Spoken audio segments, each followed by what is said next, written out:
কোরআনকে জিজ্ঞেস করলাম, কোরআন তুমি আমার নবীকে কোন পাহাড়ে নিয়ে গেছো?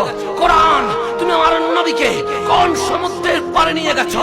কোরআন তুমি আমার নবীকে কোন গাছের নিচে নিয়ে গেছো?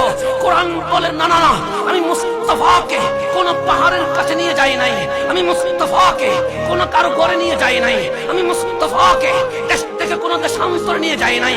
নবী যখন কার হেরায় আমি কোরআন কার হেরাই, নবী যখন কাবার সামনে আমি কোরআন কাবার সামনে, নবী যখন রাস্তায় আমি কোরআন রাস্তায়, নবী যখন বাজারে আমি কোরআন বাজারে, নবী যখন দোকানে আমি কোরআন দোকানে, নবী যখন ঘরে আমি কোরআন ঘরে, নবী যখন মসজিদে আমি কোরআন মসজিদে, নবী যখন মেরাজে আমি কোরআন মেরাজে, নবী যখন দুনিয়ায় আমি কোরআন দুনিয়ায়, নবী যখন মক্কায় আমার নাম মক্কিয়া, নবী যখন মদিনায় আমার নাম মদনিয়া। এই কারণে আমি দুই প্রকার, আমি নবীর সামনে হাঁটি নাই, আমি নবীর কদমে কদমে